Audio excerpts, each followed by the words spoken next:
Good morning Zimbabwe. Good morning everybody. Muri Zimbabwe ndadzoka zvekare ndauya ndine ma-updates manyama andinogara ndakakubatira ipa chivhiti chenyu chepaKulian TV. Iko zvinezvi muri Zimbabwe paita nyaya iri kupisa iko zvinezvi yatiri kutambira iri kubva nekuna Professor Love Madhuku vachikomenda pamusoro penyaya iri kuitika, pamusoro penyaya iri kutora nzvimbo inova nyaya yeCAB3. Right, musvondo radarika iri vaProfessor Madhuku vakarohwa kopo yavakarohwa ise vasina kunge vachinzwisisa ku constitutional court, nekuti changa chiripo nje kuti vakanzi vaMadhuku zvamaiuya nemaclients enyu aya muchitaura nyaya yenyu haifanirwi kunge ichiuya kunoku, asi inofanirwa kunge ichienda kuHigh Court not kuConstitutional Court. But zvinhu izvozvo vanhu vakafungidzira kuti pamwe zvichida Madhuku was part of the system or part of the game yekuti zvinhu zvingodhilewa vanhu vasare vane ma-false hopes. But panapa ndiri kuona Madhuku ari kuuya akadya nduru, akatochinja maitiro, ari kudedzera kuti President Mnangagwa is wasting his time. When this matter returns to court, it will be declared null and void. On this one, the courts will say we are separate from the legislature and you have crossed the line. Ndo mashoko ari kubuda achitaurwa na Professor Love Madhuku. Ana muzvinafundwa ava most of the times, even the way vanoanalyze zvinhu zvavo akabuda akada kutaura kuti zvoni panapa zvinhu zvichadai munhu kuti anoziva, especially zviri zveconstitutional law izvi ndo yaanotodzidzisa even ku University of Zimbabwe, because iye lecture, that's the first thing and that's the good thing about Madhuku. Saka kuti even nemajudges acho vamwe makuona munzi judge ninga atobva graduate wauyo wakupinda wakuda kutojudge wakuita sei, vanenge vakatopfura nemongo mana Madhuku vacho vava. So Madhuku anenge achirowa zvese pabasa ake mairi, akanorowa kunodzidzisa law yacho uko obva aita se achimiririra achiwana maclients ku macourts akasiyana-siyana, asi kunyanyanya kuConstitutional Court ndo kwake chaiko kwaanodaidzwa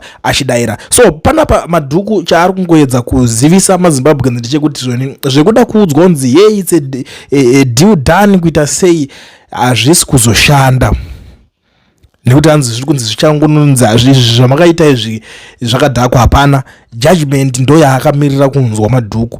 Out of zvinhu zvese chinhu chaari kunyanya kutsvukisira ziso ijudgment, because ari kuti chindipa ijudgment inini ndichiziva kuti zvakamira sei, nekuti zvinonetsa kuti vape judgment imwe isiriyo. That's why makaona kuti they just struck off the case vakati no, dzokerai muende kuHigh Court, vachiziva kuti chinhu chavo chikuita se chikunobuda chichazonoitwawo zvetini chakuitwa uko kuParliament. Saka ndo pari kunzi nyaya yekuParliament hainangana nebasa rese yakaitwa zvinhu zvekuti zvinongobviswa zvinonzi aiwa hapana zvakadhakwa, it was null and void. But I understand kuti zvoni even zvinhu izvozvo zvakaitika, chero court ikanzi yapa mutongo iwoyo wacho, chinodzoka choitika ndechekuti these guys vanobva vangoenda vanorowa appeal futi.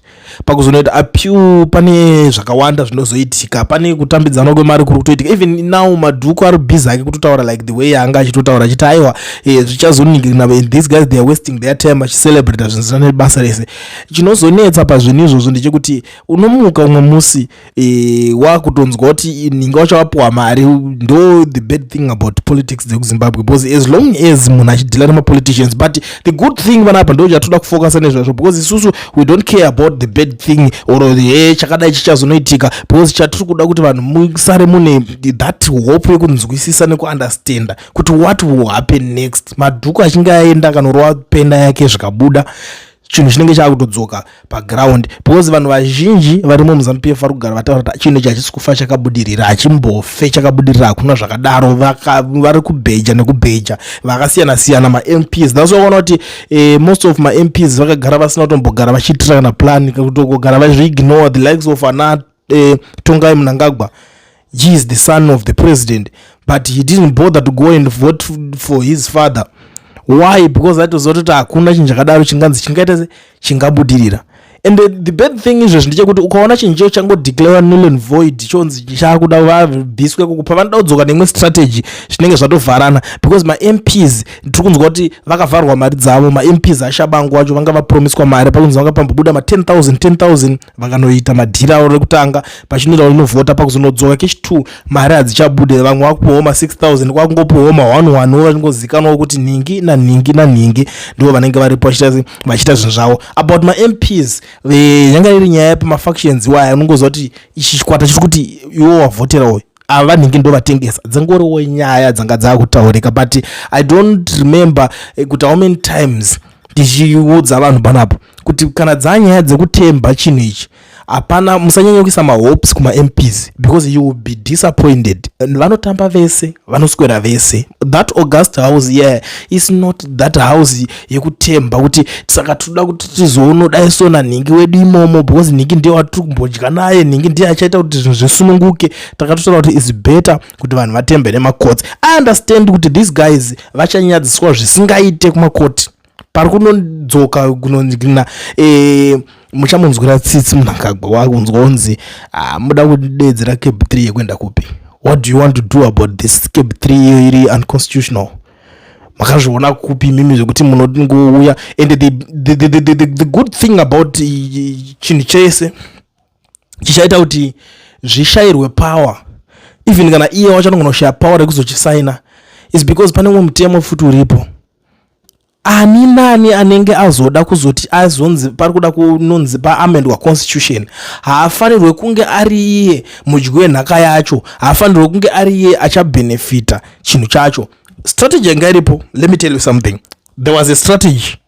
Strategy iyoyo I don't know if they are going to use that strategy yekuti uya anobuda obhaata se obhaa resign and then obhaa votwa back neparliament achinzi ngaatese ngaadzoke.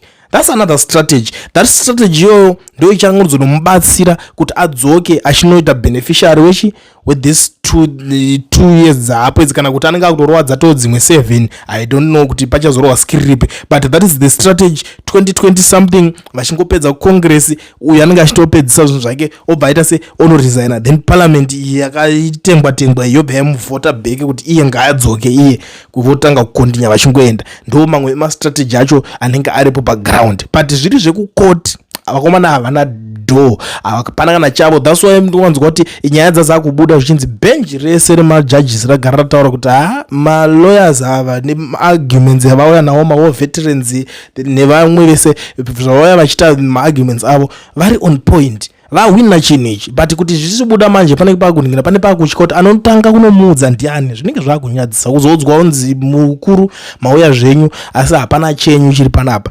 Ndo zvimwe zvinhu zvinodzoka zvoita se zvonetsa but deep down kutaurirana pachokwadi chaipo chaipo hakuna kwainomboonzi nyaya iyoyo inonzi yatobudirira. Vanhu vari kurohwa macelebrations avo yes nekuti umwe naumwe anenge ane maagendas avo vanenge vachiita nekuti umwe naumwe anenge achida kunzi ndindaita kuti chinhu chibudirire. Kwane pane mamwe mafactions futi aripo ari kukwekedzana zvine power. Faction yekwatagwirei, kwane faction yekwatungwararawo, yekwatungwarara ndo yekwaED because tungwarara zvake zvemapresidential ambitions hazvipo paari. Munhu wekuti ari kudongofokasa nekuti akasimbisa mukuru oramba achiwana tumatenda oramba achipuhwa tumaopportunity twaanenge achitowana achitoenda akadaro. Tagwirei is different because Tagwirei wants to become the next president by thunder by ginya. Achero asina kuenda kuhondo, you want to be the first guy kutonga nyika asina kupfura nekuhondo kwacho. Handiri mukuzviona but arikuda kushandisa iyo ndosaka iye akatozvipa zita anzi competence nzara yapera but ndikupi kwayakapedza nzara?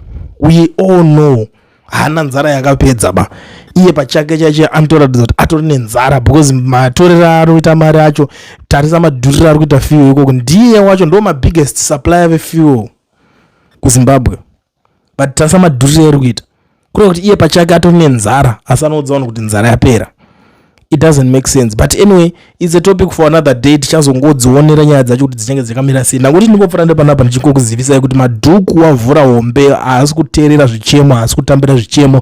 Nyaya idzodzo dzakaitika kumacourts zvakaitika matauririkire zvakataurika matauririkire zvakaita. Judgment yakapiwa mapirwo yakaitwa iwayo but madhuku ari kutaura kuti Mnangagwa is wasting his time. When this matter returns to court it will be declared the null and void. On this one the courts will say we are separate from the legislature and you have crossed the line. ndo zvinhu zvichaitika according to Professor Love Maduku. Ndozviziva kuti vamwe vanenge vanenge vachizoanalyze all the way vanenge vachizodawo. I don't know kana vachinge kune ma-defense lawyers futi, because apa chachangoitika nje kuti panga patongonorwa nharo dzacho dzapera. Hatina kuzonzwawo defense lawyer rinenge richitaura kuzoni CAB3 yacho iita sei irambe chinobudirira ichienda kumberi. Chiri kunzi chasainwa, muri kusimbisana muchiudzana zvamuri kuudzana ikoko. But panapa I'm here to tell you, to assure you that achisati chapera chinhu ichi chichiri kufambirwa, ende kuchitori neimwe nyaya yacho yekunzi iri kutaurwa. Ende okay, I want you to search just after kana 30 minutes there is a video that I'm about to do. Kana uchinge wanonoka kuona I think ratobuda kudhara, but if you are watching me time ine yatitori past 5 o'clock, baby, just wait for my minutes. Pane umwe ari kutaura zvokuti anzi let's pray for him. Ari kuzvita anoonawo pamweya hamene mweya wacho zvawamudza akutovhunduka. Is now panicking kuti let's pray for this mudhara, because if we don't pray for him zvinhu zvakashata zviri kuzoitika manje manje. So I don't know if the Zimbabweans are going to pray for him or not, but as for me, I don't have prayers to waste, because we have a lot to pray about. We will talk about it on that separate video, on that separate piece tinyatso itaura nemazvo nazvo. But zvamanje manje muri yeZimbabwe regedza tifatangobata nyaya idzi zvinhu zvacho zvichiripo. Tiri kuti maZimbabweans ese vari muSouth Africa ine vari kudawo kuregisterwa macompanies nekuvhurwa maFNB business accounts vasina mawork permits kana mastudy permits. Ndiri kuti vedwe pane company inonzi Education Research, iyo zvakakosha kuti mugare mataura nayo mubatsirwe. Zvekare kune vari kuda kutanga mabusiness, ava ndo vatiri kuti right, uri kuda kutanga business retransport, but iwewe hauzivi kuti ngodii pakunotenga mota apa, because mota dzinoda kuti uchinotenga nemaconsultants. Ndoziva kuti muno mujoza mune mukana yakasiyana siyana pakutenga kwemota. Education Research is now in partnership with CAB3, so please endai navo vanokubatsirai zvinhu izvi. You just call them, utaura navo ndikuda kutenga mota, even a construction vehicle, uda kutenga zvimakia chinchi zviya unokwanisa kubatsirwa ipapapa. Saka garai mavabata moenda navo moitirwa zvinhu zvotongotanga kutongofamba. Unongoziva zvinhu zvokuti vanhu vari reliable, vanhu vari professional, zvinongozviita zvega. So just contact them. Number ndo dzendakusiyira paflyer. Zvamanje manje ndiri kuti bye bye.